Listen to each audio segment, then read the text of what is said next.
السلام عليكم ورحمه الله وبركاته. رجعت لكم في فيديو جديد يا كل اخواتي وحبايبي، والنهارده يا جدعان هنشرح صوره جميله جدا. هنشرح الصوره ديت يا جدعان اهو زي ما انتم شايفين كده، قبل الايديت وبعد الايديت. لو عايز تعرف يا صاحبي الصوره دي اتعملت ازاي هكمل معاك اخر الفيديو، ما تقعدش تقدم في الفيديو عشان تفهم. احنا بنقول تفاصيل يا جدعان في النص كده لازم تسمعها عشان تطلع الصوره تطلع معاك بشكل حلو في الاخر. وقبل ما ابتدي يا جدعان يعني بتمنى من كل الناس اللي بتشوفني تنزل تعمل لايك دلوقتي، عشان يا صاحبي اقسم بالله اللايك ده يا جدعان بيدعمنا. الناس اللي بتسالنا يا جدعان ما بقتش تنزل فيديوهات كتير ليه زي الاول يا جماعه؟ ببساطه كده ان ما بقاش في دعم خالص، اللي هو اللي بنزل الفيديو مثلا بيجيب 3 4000 5000 مشاهد بس ما فيش لايكات، ما بيجيبش 1000 لايك ليه مش عارف.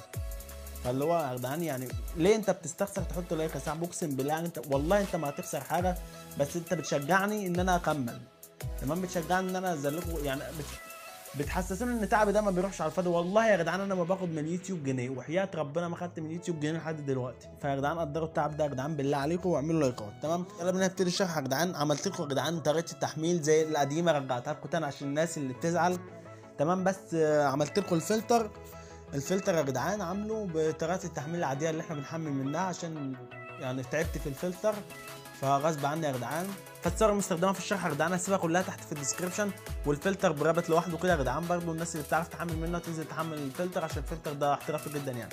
اول حاجه هتاخد صوره زي دي يا صاحبي بالوضع ده زي ما انت شايف كده، تقعد على اي حاجه بقى بس يكون في اضاءه. شوف انا مختار فوق السطح عشان يكون في اضاءه حلوه، تمام؟ هتدوس كده على ادوات قص حر اللي هي دي، وبعد كده تدوس على شخص هيحدد لك الشخص معاك براحه. مش لازم رجلك من تحت كده، اهم حاجه ايه من عند ركبك كده، عشان كده رجلك ده تتضرب في النار، تمام؟ هيحدد لك على الشخص اوتوماتيك اهوت. هتدوس على مسح وتمسح الزيادات والحاجات ديت، تمام؟ ما تخليش اي حاجه من الزيادات دي يا جدعان، يعني تحاول تظبط على حالك كده وبراحتك خالص وانت بتعمل الصوره دي بالذات، يعني عشان الصوره ديت يعني ايه، عشان هتطلع معاك في الاخر يا جدعان جامده جدا يعني، تمام؟ اهو بعد كده تدوس بعد ما تظبطها، يعني انا ما ظبطتهاش، تمام؟ عشان ايه الناس تظبط براحتها. بعد ما تظبطوا كل الحواف يا جدعان وكل الحاجات ديت تظبطها، هتدوس على السهم اللي فوق ده. انا كده قصصها قبل كده قصصها قبل كده فعادي، تمام؟ انا هشتغل على اللي انا قصصها قبل كده عشان ايه ما اطولش عليكم الفيديو، تمام؟ هندوس على حفظ بعد ما نقصها، حفظ ثواني، وندوس على السهم اللي فوق ده ونعملها نحفظها في معرض الصور ونخرج. هنروح على ايه، على الصوره دي هسيبها لكم تحت في الديسكربشن. هنيجي نعمل ايه، هنيجي نعمل اضافه صوره، تمام؟ هنيجي نضيف الصوره بتاعتنا فين بقى اللي انا اسسها قبل كده، هي دي، تمام؟ هنحطها كده زي ما انتوا شايفين. تحاول تحطها معقوله، ولا تكبرها كده ولا تصغرها، ليه بقى؟ تخليها معقوله كده اهو، تخليها الناحيه دي سن كده مثلا، تمام؟ وبعد كده تدوس على الاستيكه ديت وتيجي تعمل ايه، هتيجي تمسح الرجل دي من تحت خالص، ما تخليش حاجه تحت، تمام؟ وتبين النار، وتيجي تمسح من الحته دي كلها وترجع بقى تعدلها من تاني، من الحته ديت تظبطها اهي، والحته اللي عند النار دي برضه تظبطها من فوق، تمام؟ تظبطها كده عشان الصورة تطلع بشكل حلو يعني. اهو زي ما انتوا شايفين اهو.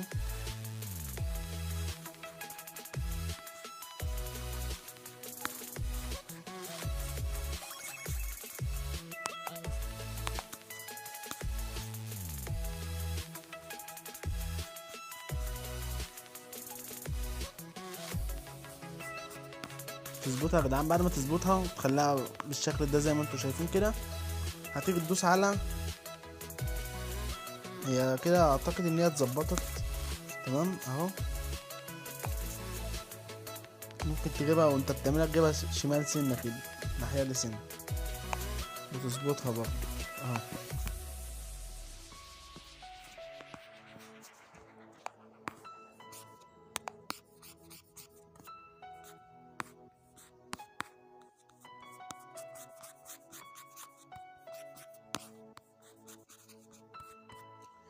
تمام يا جدعان، بعد ما بقت معانا الصورة بالشكل ده كده، هنتأكد بس ان لو في اي رجل هنا ولا في اي حاجة هنحطها برضو اهي، شيلها بس عشان النار اهو يا جدعان. زي ما انتوا شايفين كده هنيجي ندوس على علامة الصح دي، بعد ما خلصنا ندوس على علامة الصح اللي فوق ديت، وبعد كده الصورة هتكون معاك فيها حاجات بسيطة. ازاي بقى؟ بصوا هندوس على الاستيكة ديت، لو في اي زيادات في الصورة، اي زيادات بتبقى حوالين الجسم من فوق كده، بنيجي ننعم الجلد كده، بنيجي نعمل الجسم كده. تمام، اي زيادات بنيجي نشيلها. تمام اهو، حتت مقطعه، حتت مش عارف ايه، تظبط يعني حوالين الجسم كده. ده لو معرفتش تقصها كويس يعني. وبعد كده تدوس على علامه الصح اللي فوق دي، صح تاني. هسيب لكم الصوره دي برضو تحت في الديسكريبشن. الصوره دي هسيب لكم كل الصور يا جدعان في رابط واحد، والرابط التاني في فلتر. ندوس على اضافه صوره. هسيب لكم الصوره دي تحت في الديسكريبشن. هنيجي نحطها في المكان اللي احنا عايزين نحطها فيه، وليكن مثلا هو كده، هنا كده. تمام. تمام. وبعد كده يا جدعان هنيجي ندوس على علامه الصح اللي فوق ديت. وبعد كده نيجي ندوس اضافه صوره تانية. هسيب لكم صوره الدخان تحت في الديسكريبشن. هسيب لكم صوره الدخانه دي تحت في الديسكريبشن يا جدعان. هنيجي نحطها فين؟ هنحطها هنا كده بالمنظر ده، على المكان ده. نخليها كانها طالعه من هنا كده. تمام.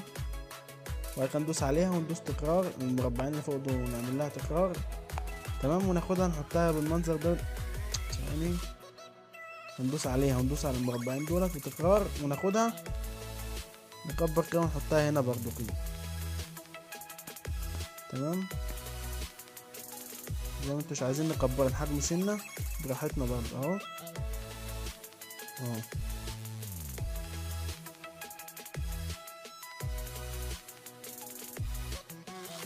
هنحطها بالمنظر ده يا جدعان زي ما انتوا شايفين كده. وبعد كده ندوس على علامة الصح اللي فوق ديت. تمام. وبعد كده قبل ما نعمل حاجة هنيجي ندوس على هنيجي ندوس على ادوات تعديل. هنخلي السطوع، هنقلل السطوع سنة، واشباع ده هنعليها. تمام. هي الصورة مش محتاجة فلتر، عشان الناس اللي ما بتعرفش تتعامل من لينكات ما تزعلش. الصورة مش محتاجة فلتر اهو زي ما انتوا شايفين كده. هتعمل بس زي ما انا عملت كده. وعملية تمييز هنخليها مثلا -53 ووضوح هنعليها سنة زي ما انتوا شايفين كده يا جدعان. الصورة مش محتاجة اي حاجة. وندوس على علامة الصح اللي فوق ديت. شايفين الصورة يا جدعان بقت عظمة اهي بمعنى الكلمة، واقسم بالله يعني يا جدعان والله تعبت على ما جبت لكم الحاجات دي كلها. فيا جدعان قدرونا بالله عليكم، قدرونا. انا مش طالب غير ان انت تقدرنا يا صاحبي، بس تعمل لايك وتنزل تعمل سبسكرايب للقناه لو مش عامل، وتعمل كومنت تحفيزي بس تقول لي رايك فيه. عجبتك واستفدت من الشرح انزل قول لي مثلا اعمل لي نقطه يا صاحبي، قدرني طيب بنقطه. بس لو انت مش عندك كومنت تقوله اعمل نقطه يبقى انت كده قدرتني. وبس كده يا جدعان. هسيب لكم الفلتر برده تحت في الديسكربشن، خدوه حطوه عليها هيثبت معاكم جدا. وبس كده يا جدعان، اشوفكم في فيديو جديد. سلام.